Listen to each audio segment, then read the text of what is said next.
Welcome to Sustainable Methods Upcycling and Textile Repair Workshop. Just like to give you a bit of an introduction of who am I. My name is Cecilija Berg and I'm an artist and an educator. I have a background in fashion, having studied fashion and textile and worked as a dressmaker in Sweden, where I'm originally from. I have a BA in theatre design and a master in curating and collections from University of the Arts London. My artistic practice is centered on community art projects in public and open spaces, as well as textile art and creative mending.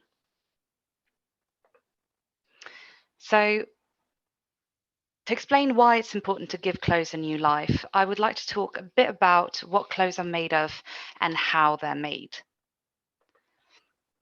The two main types of fabrics used in garment production are natural and synthetic fabrics, made from natural and synthetic fibers.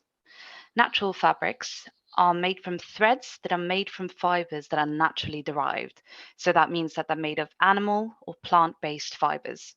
The most common natural fabrics are cotton, silk, linen, wool, leather, and hemp. Now, apart from silk and hemp, these materials have high breathability. So when you're warm and sweat, the fabric absorbs the moisture and you stay nice and cool. That's why a lot of summer suits are made of cotton or linen blends. Linen and cotton generally crease a bit more than synthetic fabrics. Silk is not as breathable as cotton, and that is because it's usually in a very tight weave. But if the silk is in a softened knit, silk and wood are a bit like magical fabrics. They have a tendency to adapt to your body heat, so they keep you cool in the summer and warm in the winter. So a lot of early undergarments for skiing, especially in Sweden where I'm from, were made from silk and wool, as they kept you warm and comfortable for long, even if you were warm and sweated in them. And it's also why the UK are famous for tweed. It's a woven fabric made from wool that lasts long and keeps you warm in damp weather. Because these fibers and fabrics are from the natural world, they are biodegradable and break down and compost when thrown away, just like an apple or a leaf would. Synthetic fabrics, on the other hand, are man-made. Most synthetic fabrics are made from plastic, which in turn is made from crude oil. Plastic, when it was popularized in the mid-century, was hailed as a miracle material, as it could be shaped into anything. You could make it into furniture, jewelry, food containers, or you could shape it into a thread. The most common synthetic fabrics are polyester, nylon, spandex, and acrylic. The versatility of synthetic fibers make it possible to make cheaper versions of natural fabrics, as you can create the fiber to be fuzzy for a yarn for a knitted jumper, or shiny and sleek. You can make it waterproof for bathing suits.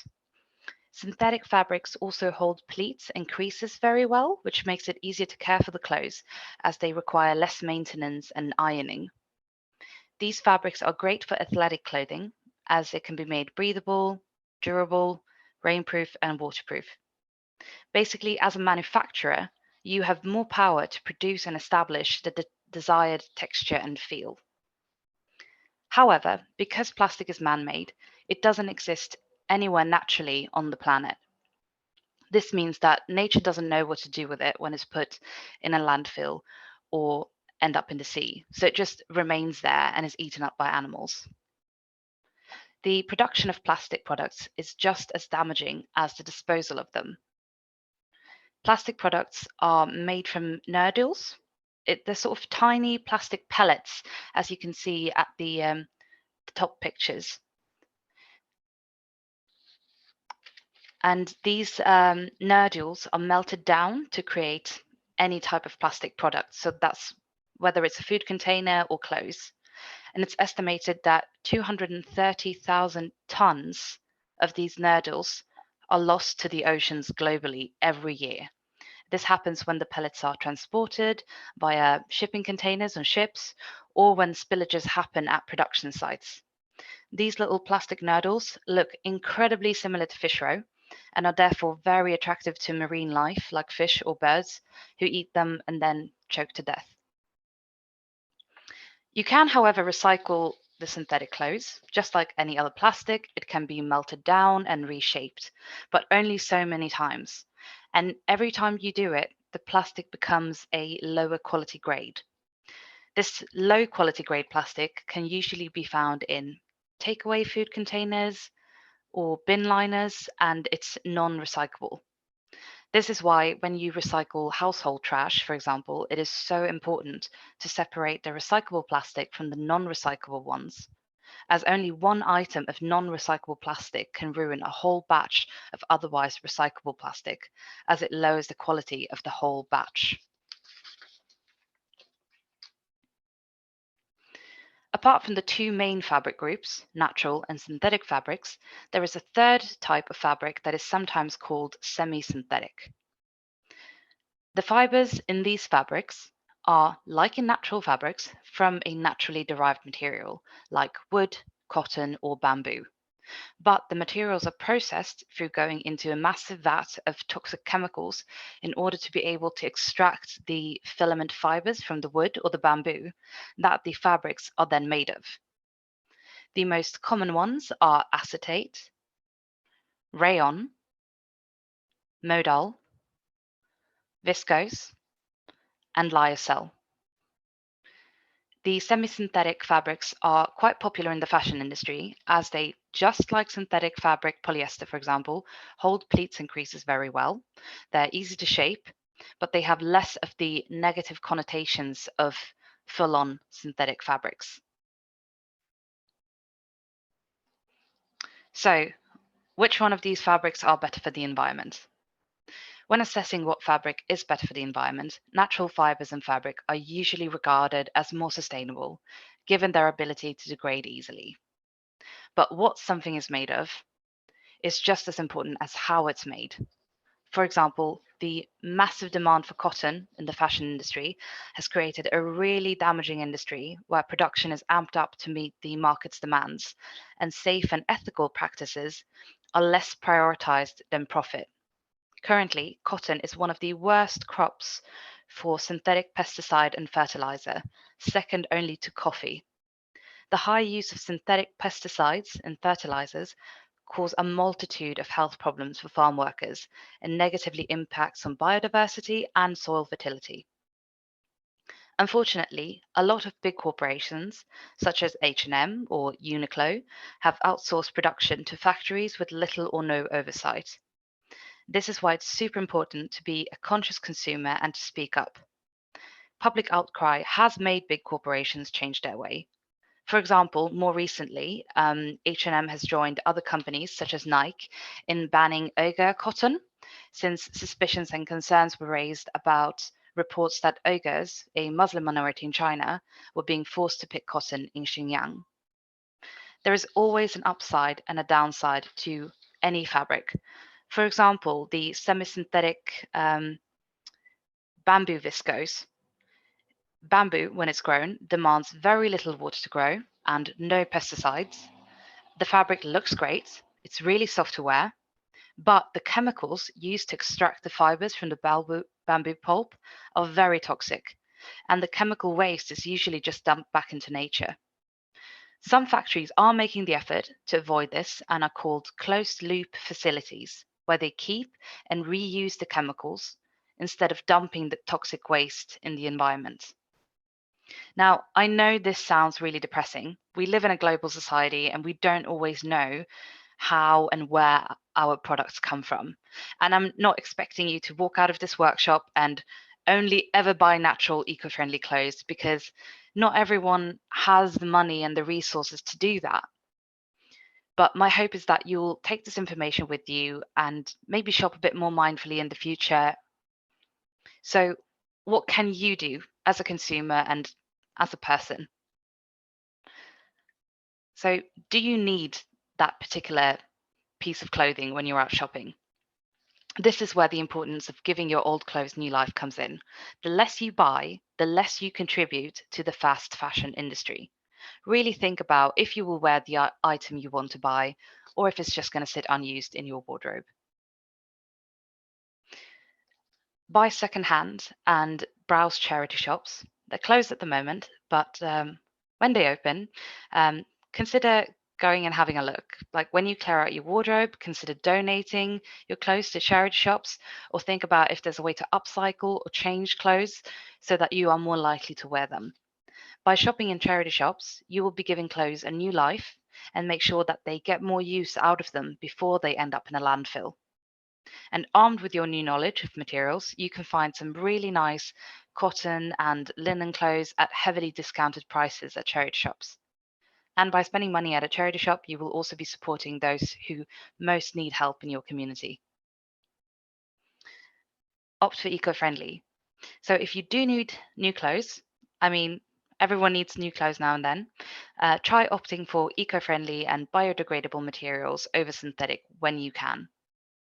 Not only are they more comfortable and breathable, but they won't end up in a landfill as they degrade over time. Another way you can counteract harmful work and environmental practices in the fashion industry is to do your research. Look for organic cotton, look for eco fabrics, or look for certification. For example, certification that the bamboo viscose skirt you are buying is from a closed loop production facility where the chemical waste is kept in the factory and reused. If it doesn't say, make demands on that company, on that, that company that you want to know. Email H&M and say, I can't find any information about where the fabric's from, because all of these voices put demands on the company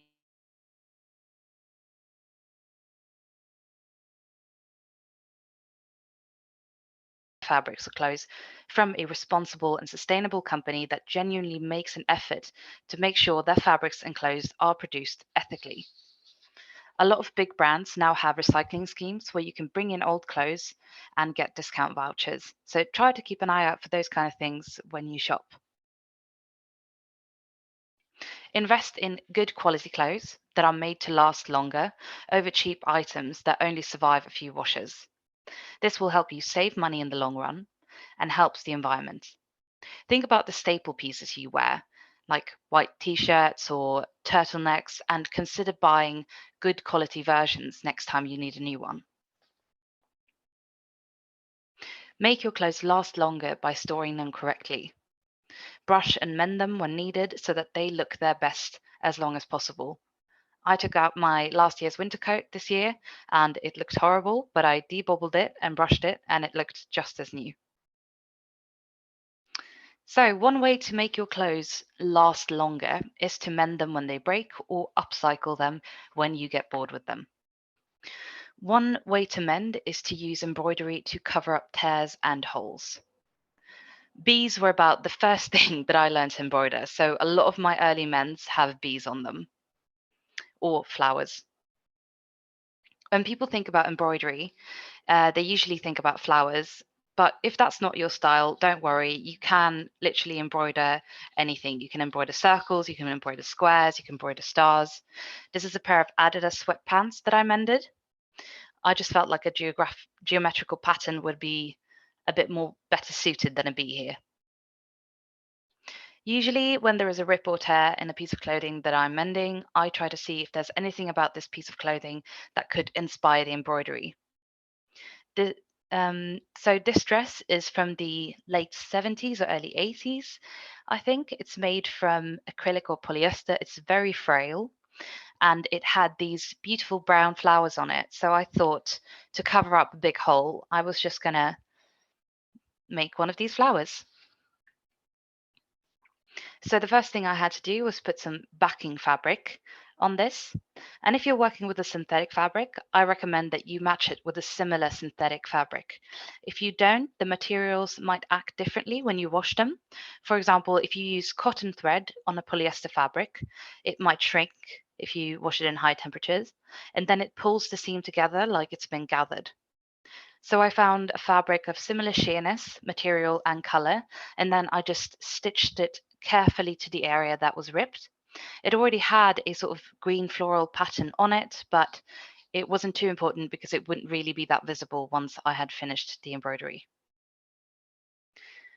So I started by sewing stitches where I was sort of drawing with thread. I first sewed the outline of the flower that I wanted to make, and then I used a buttonhole stitch, or it's sometimes called a blanket stitch, to do the bold outline of the flower. The buttonhole stitch is one of the first things I learned when I started embroidering. It is really helpful to keep fabric from fraying, which is exactly what it's meant to do with buttonholes. It's supposed to like keep the fabric in and make sure it doesn't fray. Once you know how to do this stitch, you can do loads of things with it. All of these decorations and mendings I did with the buttonhole stitch. It's the same technique, just in different shapes. Darning is a classic in mended knitted fabrics and clothes. There are different ways of darning a fabric depending on how it's made. If the fabric is a plain weave, like cotton or linen, if you think of a bed sheet or a kitchen towel, this is usually how they're woven. Then you can use this darning technique. It is, I think, one of the easiest ones. You sew a circle around the hole that you want to darn, and then you use the thread to mimic the type of weave that the fabric is made of. So you first do vertical stitches down the hole, and then you kind of weave horizontal stitches through the ones you've already done. Knitted fabrics have more elasticity to them, so you want your mending to act in a similar way and to have a bit more stretchiness to it. And you can do that through following the same first step of darning as a plain weave, but instead of doing horizontal lines on the second step, you do diagonal ones to weave through the vertical stitches. If you have a knitted jumper, you can do something called a knit stitch mend. This is slightly more complicated as you have to catch the little hoops of yarn. This is actually one of my favorite stitches, which I normally use. I find it works quite good on smaller tears, where you can sort of find where the yarn has broken and which little hoops to catch. And I find it's a great way to reinforce knitted jumpers when I realize they're becoming a bit thin around the elbows. You can basically take a needle and just retrace how it's been knitted. With this said, you can be just as creative as you like, and you can use both darning methods on both knitted and woven fabrics. With this mending, I had a hole in a jumper, and I used both the plain weave darning to mend the hole in the middle, and then I used the knit stitch mend to reinforce the fabric around the hole so that it wouldn't cause new holes. When you darn clothes, make sure you use a yarn or a thread that has the same thickness and the same material as the thread of the fabric that you are mending. It is totally up to you if you want to do an invisible mend, like on the jeans, or if using, the same color as the clothing that you're mending, or if you want your darning to also be a decoration, like you can see on these two knitted jumpers. You can really make it into an artwork. For example, here are some works from textile artist Celia Pym. She lives and works in London and is interested in exploring damage and repair in textiles and what the item means to the owner. So she has taken knitted jumpers and Icelandic wool jumpers that were, near death, almost completely unraveled, and she has mended them back to life, but the wear and tear is still present somehow, so you can still see the life that the jumper has lived. Sashiko embroidery is a mending technique that comes from rural northern Japan. In order to make clothes last longer, Clothes would continually be reinforced with pieces of hemp fabric and held together with decorative stitching. And it's usually a sort of white stitching on a blue background fabric. I find this a great way to upcycle clothes, as well as mending holes and tears in clothes. And you can use quite a nice variety of stitches to decorate while you're also mending something. For example, here I have a jacket that I wasn't using, and I've set myself a rule that I was not allowed to keep any clothes that I didn't use. So I'm slowly turning the whole jacket into a Sashiko embroidery. There's no holes in it, it's not broken, so this is just for decorative purpose. Most of the clothes I upcycle, I will find in my own wardrobe. It could be clothes that are too small for me or where I want to change the design so that I will wear them more. This shirt, for example, I used the same embroidery technique I talked about earlier, the buttonhole stitch, and I used it to make scalloped edges on the sleeves and flowers all along the collar that I had cut out to be a square instead of a traditional shirt collar that it was originally. I did the same thing on this shirt. It's the one I'm actually wearing today because I had bought this shirt and I had cut out the back of it to participate in another sustainable merchant project, the Loving Earth Legacy of um, Lockdown project, which actually has their final workshop on the 26th of April. So if any of you are interested, I would highly recommend doing that. And in order to fix the hole in the back, I used fabric from the sleeves to make the back. And then I covered all the edges and seams and holes with embroidery. This was the one on your left side, the blue and white shirt. I'm realizing they're both blue and white. Well, the stripy shirt used to be two shirts that were both too small for me that I made into one shirt that will now hopefully fit me. And the other top, I really loved the collar. I found it in a charity shop, but it was way too small for me. So I basically took the whole top apart and sort of tried to figure out how I could make it as big as possible and use the fabric as sparsely as possible to make it fit me. So I used a lot of darts and shortened the sleeves and shortened the top in order to get more space in the fitting around the waist. Okay, so that's the end of the mending part of the workshop. I'm just going to talk a bit more about clothing and textile care. A lot of clothes, if they're cared for, they look new for longer. So these are some tips and tricks that make your clothes last. Only wash your clothes if you have to, unless it's a piece of clothing that you keep close to the body, like up in your armpits, like a t-shirt or underwear or clothes you work out in. Most clothes don't need to be washed each time you wear them unless they have visible stains on them. And even if they do, you can get rid of most stains with a microfiber cloth and fairy liquid for greasy stains. Just put water on the stain and some fairy liquid maybe, and then dab the cloth, but don't rub it. This also works on a carpet. I once spilled red wine and got it all out with a microfiber cloth, so you can try that if you want. If your clothes smell, try airing them, or put them in a plastic bag and put them in the freezer overnight. The next morning, take them out, give them a good shake outside, and air them. I often do this with clothes from charity shops. Freezing something is similar to boiling it. It kills any bacteria or bugs. That is why it takes away foul smells. I find it also works on trainers and sneakers that have started smelling. Debobbling clothes. So bobbles forming on your clothes is usually a sign of low quality fabric. But with knitted fabric, it's bound to happen either way sooner or later. There are different ways to remove bobbles. There are various machines out there that will do the trick, like this one. It worked great. But I used it twice and then it broke.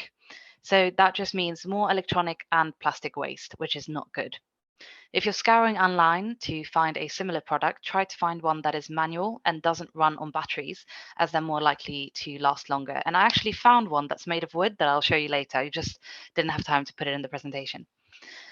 Another way to remove bubbles is to shave your clothes. This is a bit tricky. You grab a razor and you carefully drag it over the surface of the jumper. If you use too much force, you could cut the fabric and make holes. So only do this if you feel like you can trust your hand strength. I know some people go over their clothes with small scissors and remove bubbles that way.